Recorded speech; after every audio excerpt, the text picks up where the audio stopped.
বাচ্চা থেকে বুড়ো সবারই কিন্তু পুডিং এবং কেক খুবই পছন্দ। তো সেটা যদি হয় একই সঙ্গে একই সসে কেমন হয় বলেন তো? তো হ্যাঁ, আমি আজকে তৈরি করেছি কেক পুডিং, সেটাই আপনাদের সঙ্গে শেয়ার করছি। সবাই সঙ্গে থাকুন আর দেখতে থাকুন। আমি প্রথমে পুডিংয়ের ব্যাটারটা তৈরি করব। তার জন্য নিয়েছি 1.5 কাপ চিনি, 1.5 কাপ লিকুইড দুধ, হাফ কাপ নিয়েছি গুঁড়া দুধ, ভ্যানিলা এসেন্স আর লবণ। এই তো প্রথমে আমি 3টা ডিম দিয়ে চিনি দিয়ে ভালো করে নেড়েচেড়ে নিলাম। তারপরে দিয়ে দিলাম লবণ আর ভ্যানিলা এসেন্স, আর দিয়ে দিলাম হাফ কাপ গুঁড়ো দুধ। দিয়ে ব্যাটারটাকে খুব সুন্দর করে নাড়তে হবে যেন সম্পূর্ণ উপকরণগুলো মিশে যায়। এরপর দেবো আমি 1.5 কাপ লিকুইড দুধ। দুধটা জাল দিয়ে ঘন করে নিয়েছি আমি। তো খুব ভালো করে নাড়াচাড়া করে এটাকে এক পাশে রেখে দিব।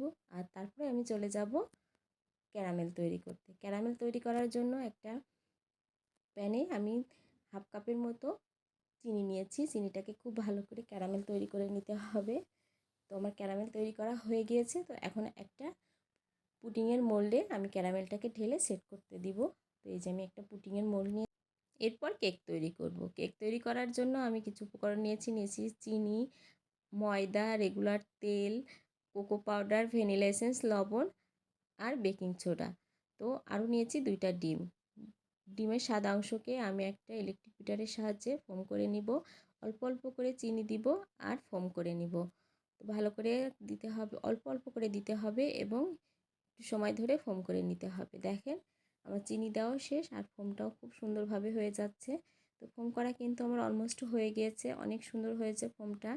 আর যেহেতু আমি লাল চিনি ইউজ করেছি এই জন্য কালারটা একটু লাল লাল হয়েছে। সাদা চিনি ইউজ করলে কালারটা সাদা সাদা হয়। যাই হোক, সেটা তো কোনো ব্যাপার না। এরপর আমি এর মধ্যে দিয়ে দেবো রান্নার রেগুলার তেল 2 টিস্পুন। তো দিয়ে আরেকটু সময় বিট করতে হবে। বিট করার পরে এরপরে এর মধ্যে দিয়ে দিতে হবে ডিমের কুসুম দুইটা দিয়ে আরেকটু সময় বিট করে নিতে হবে ভালো মতো। খুব বেশি তাড়াহুড়ো করা যাবে না, আস্তে আস্তে করতে হবে। তো দেখেন আমার কিন্তু হয়ে গিয়েছে। এখন চারিদিক দিয়ে গুছিয়ে নিতে হবে, নিয়ে এর মধ্যে এখন শুকনো উপকরণগুলো দেওয়ার পালা। তো আমি শুকনো উপকরণগুলো ভালো করে চেলে নিব। নিয়েছি হাফ কাপ ময়দা, 2 টিস্পুন কোকো পাউডার, হাফ চামচ নিয়েছি বেকিং পাউডার আর নিয়েছি লবণ।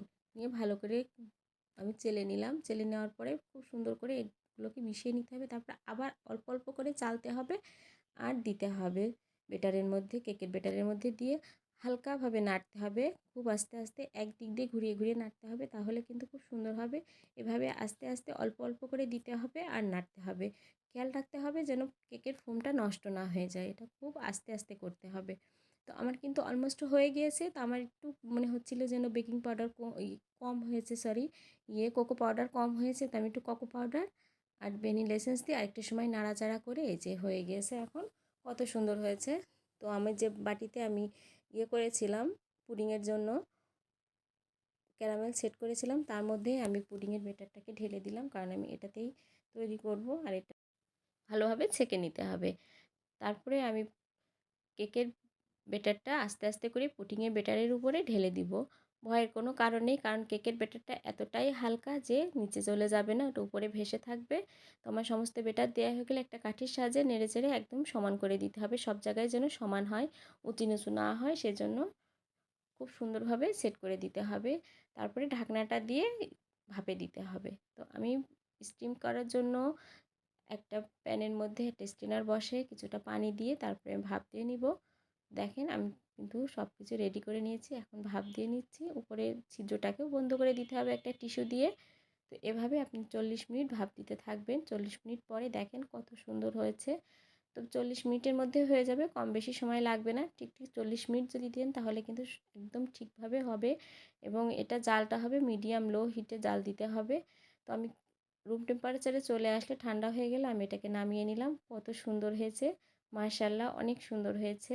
কালারটাও খুবই চমৎকার হয়েছে, একদম পুরাপুরি সেট হয়ে গিয়েছে। আর এতটাই জুসি হয়েছিল এবং এতটাই টেস্টি হয়েছিল কি বলবো, আসলে অনেক সুন্দর হয়েছে। আপনারাও ট্রাই করে দেখতে পারেন। আর যদি আমার ভিডিওটা আপনাদের ভালো লাগে অবশ্যই লাইক কমেন্ট শেয়ার দিয়ে, আর যদি ইউটিউবে দেখেন সাবস্ক্রাইব করে